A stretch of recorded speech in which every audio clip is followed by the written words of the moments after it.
Assalamualaikum warahmatullahi wabarakatuh. Setiap muslim ada yang mengalami masa semangat dan ada yang mengalami masa malas. Dan rasa malas yang datang sifatnya naluri yang bisa jadi ditemukan ketika beramal atau ketika kita belajar ilmu.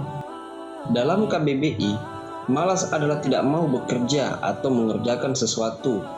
Orang yang lebih senang mengemis daripada bekerja, itulah yang dimaksud dengan malas.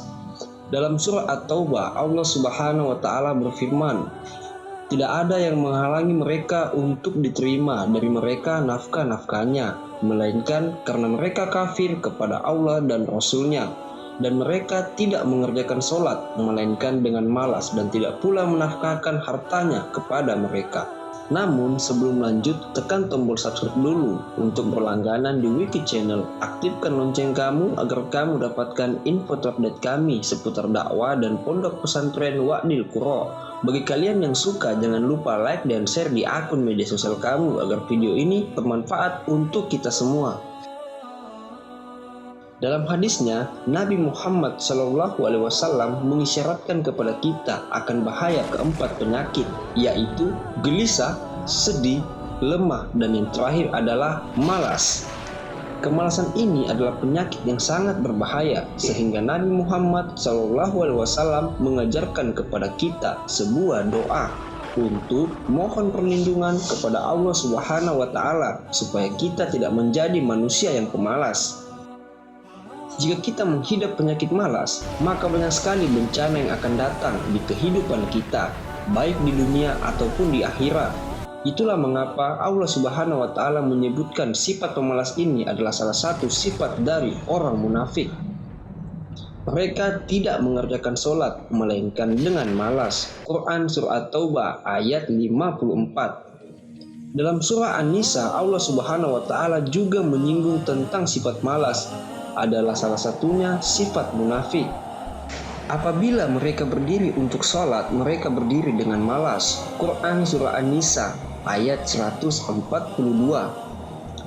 Jadi Allah Subhanahu wa Ta'ala tidak lagi menyinggung orang yang tidak mengerjakan sholat, namun Allah Subhanahu wa Ta'ala menggambarkan kepada kita tentang kondisi orang yang mengerjakan sholat tetapi kondisinya dalam keadaan bermalas-malasan.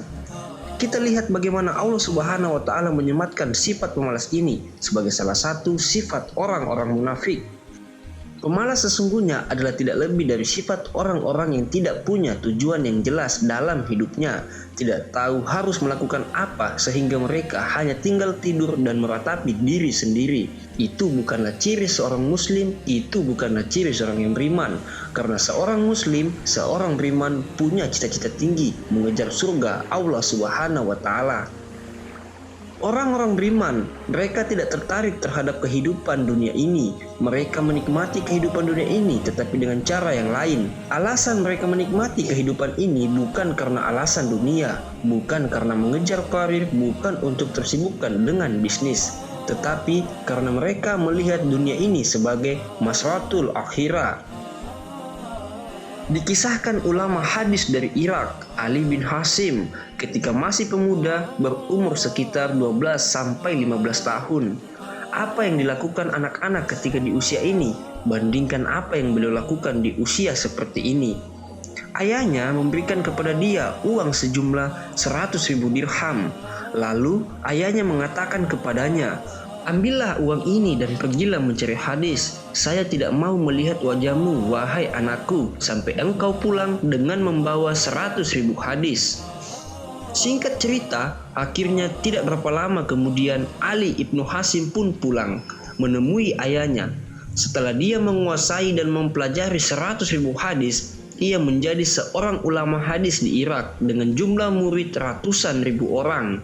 Kita lihat yang seperti ini tidak mungkin dilakukan oleh orang-orang yang pemalas. Ini hanya bisa dilakukan oleh manusia-manusia yang mempunyai obsesi dan cita-cita yang tinggi, tidak memelihara sifat malas dalam dirinya.